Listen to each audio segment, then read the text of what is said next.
After 6 million years of boredom, the evolutionary ascent of our species from the last common ancestor with the chimpanzee, something extraordinary happened to us less than 100,000 years ago, which, by the way, is long after we'd become anatomically modern. It was a kind of emergence into consciousness less than 100,000 years ago, really less than 40,000 years ago, when we became fully symbolic creatures.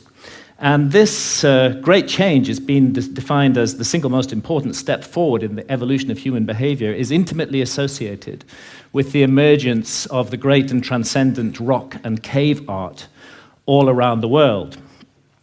And over the last 30 years, researchers led by Professor David Lewis Williams at the University of Witwatersrand in South Africa and many others have suggested an intriguing and radical possibility, which is that this emergence into consciousness was triggered by our ancestors' encounters with visionary plants and the beginning of shamanism. If you analyze the cave art, there's not time to go into the details here, but there are so many details that make it clear that this was an art of altered states of consciousness, of visions, and that plants like the Amanita muscaria mushroom or psilocybin mushrooms appear to have been directly connected with this sudden and radical change. So to investigate this possibility, when I got interested in this mystery, I went down to the Amazon, where there are still surviving shamanistic cultures today, and where they drink the powerful visionary brew, ayahuasca, of which the active ingredient is dimethyltryptamine, DMT, which is actually closely related at the molecular level to psilocybin. Now, normally, DMT cannot be activated orally. When we encounter it in the West, it's generally smoked. There's an enzyme in our stomachs called monoamine oxidase, which switches off DMT on contact. But in the Amazon, they've got round this problem, and they say it was the spirits that taught them how to do it. The DMT in the ayahuasca brew is contained in these leaves from a plant that they call chacruna in the Amazon. And there they mix it together with this vine. And out of the 150,000 different species of plants and trees in the Amazon, this is the one that contains a monoamine oxidase inhibitor, which switches off that enzyme in our stomachs and allows the DMT in the leaves, when the two are married together and cooked in water, to be absorbed orally, and takes us on a 4-hour journey into extraordinary realms. Now, it's no joke to drink ayahuasca. The ayahuasca brew it has a foul taste, really hideous, and a dreadful smell. And after you've drunk your cup, you'll find within 45 minutes or so that you're sweating, that you're feeling nauseous. Pretty soon you may well be vomiting, you may well have diarrhea. So, nobody's doing this for recreation. And I'd like to add that I don't think any of the psychedelics should be used for recreation. They have much more serious and important mission with humanity. So we're not doing this for fun. But what draws people to ayahuasca again and again to brace themselves for this experience, and you do have to brace yourself, is its extraordinary effects at the level of consciousness. And one of those effects has to do with creativity, and we can see the creative cosmogenic impulse of ayahuasca in the paintings of ayahuasca shamans from Peru, like the paintings of Pablo Amaringo here, those richly saturated colors, the amazing visions that they reproduce. And this creative impulse has also spread to Western artists. Many Western artists now have been deeply influenced by ayahuasca and are also painting their visions. And as these paintings show, another universal experience of ayahuasca is the encounter with seemingly intelligent entities which communicate with us telepathically. Now, I'm making no claim one way or another as to the reality status of these entities we encounter, simply that phenomenologically, in the ayahuasca experience, they are encountered by people all over the world. And most frequently of all, the spirit of ayahuasca herself, Mother Ayahuasca, who is a healer.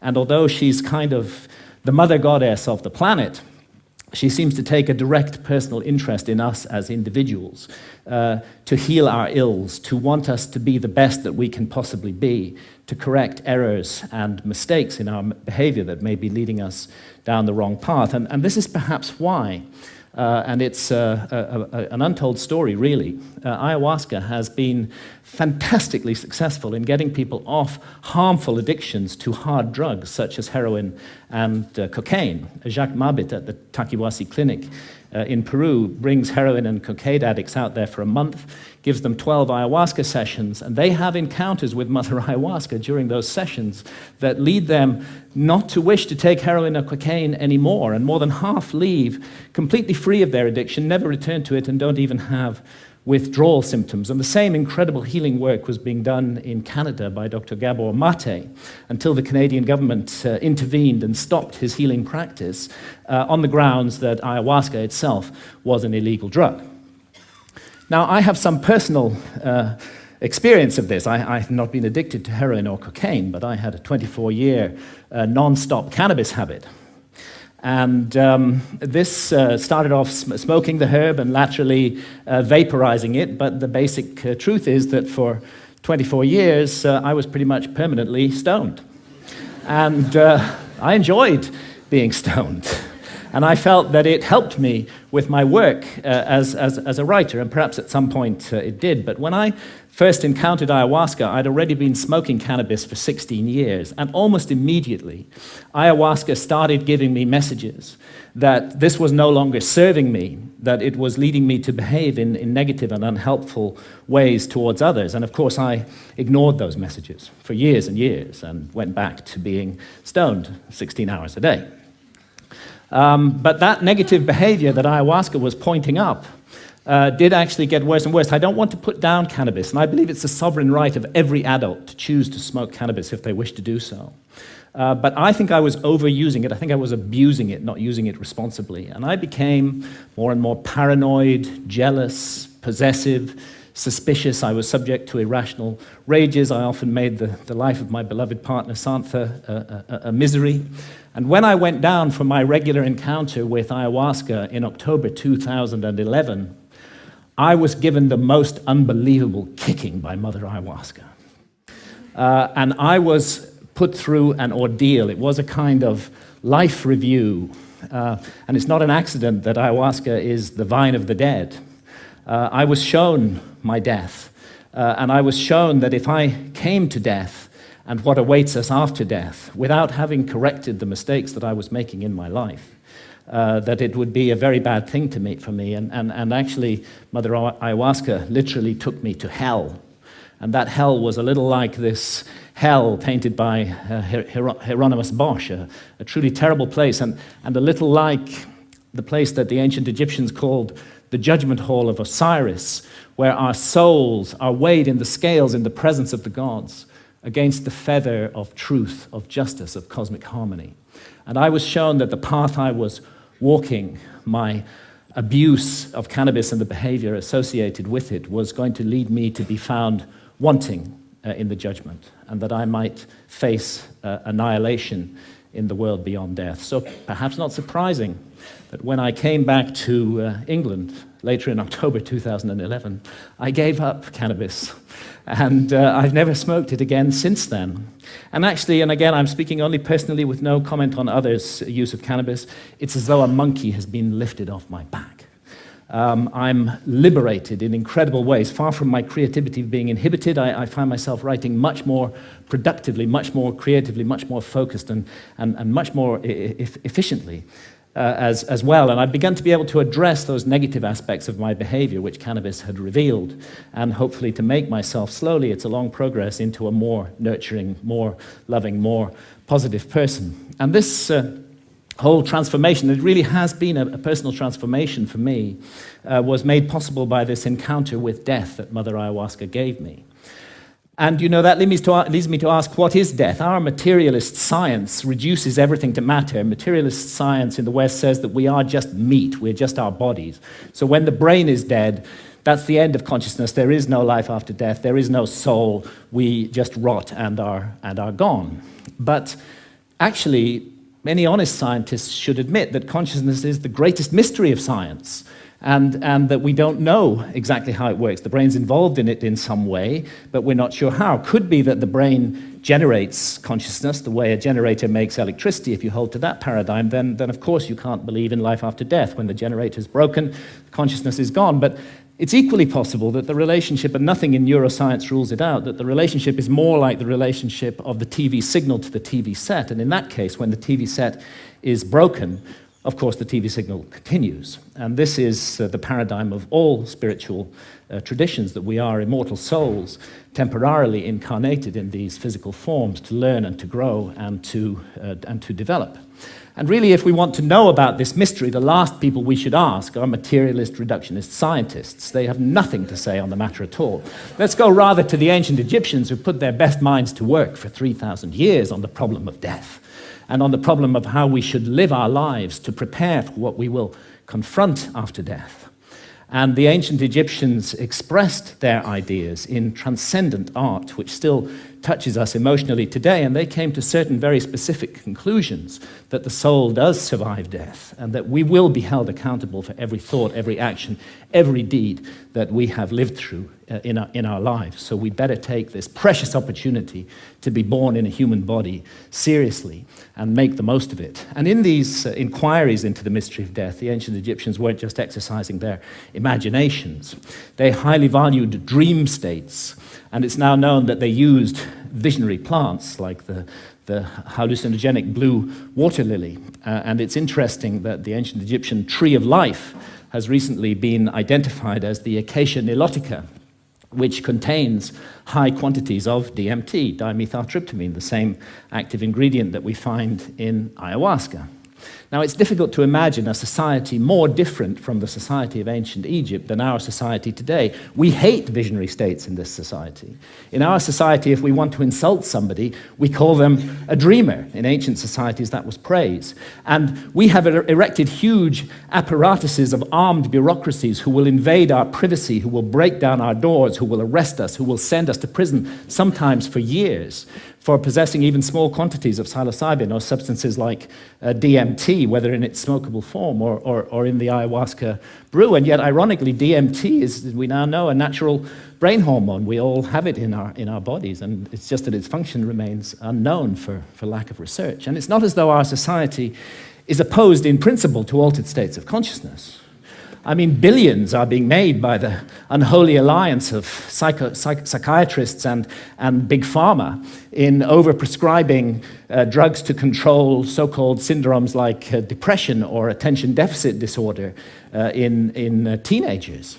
And we have a love affair in our society with alcohol. We glorify this most boring of drugs, despite the terrible consequences that it often has.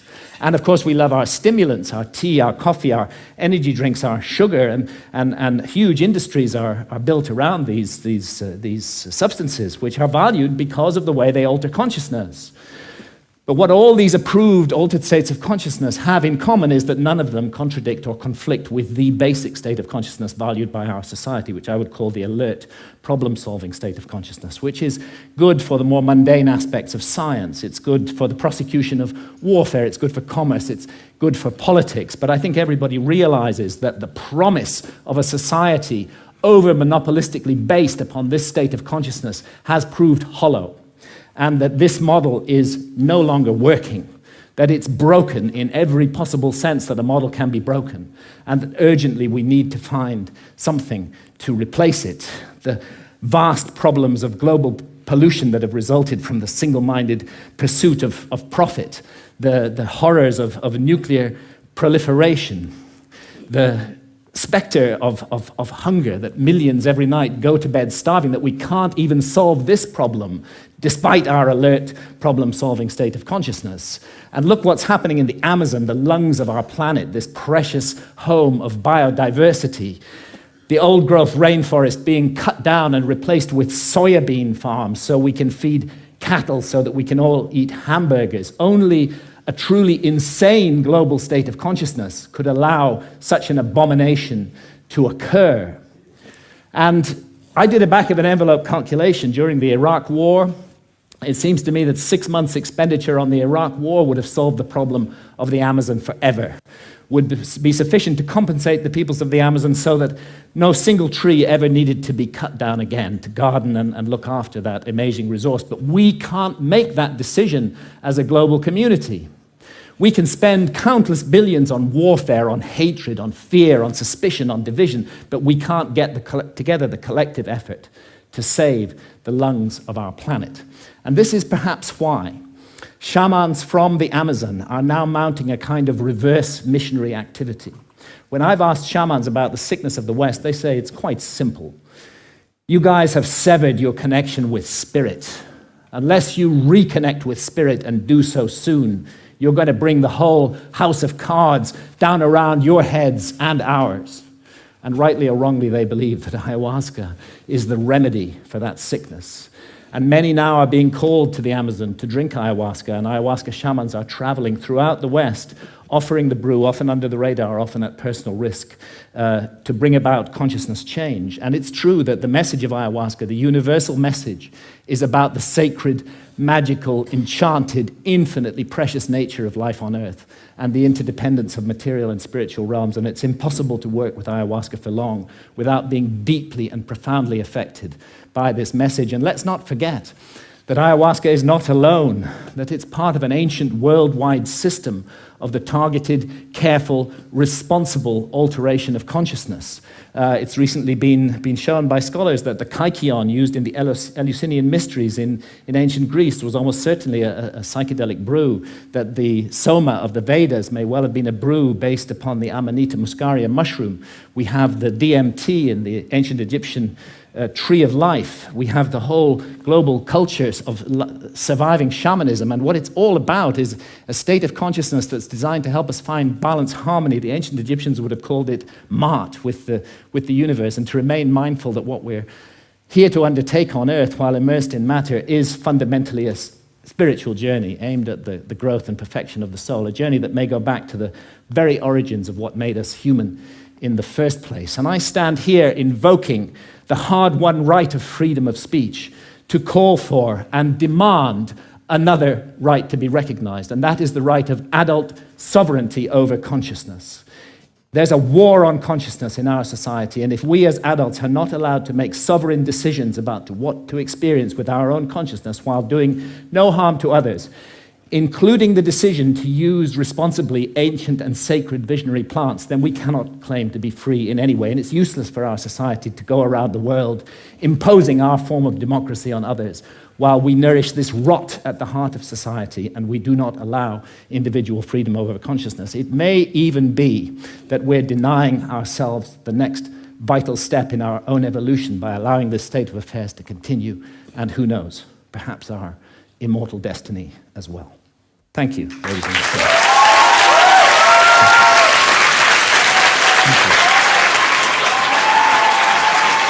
Thank you.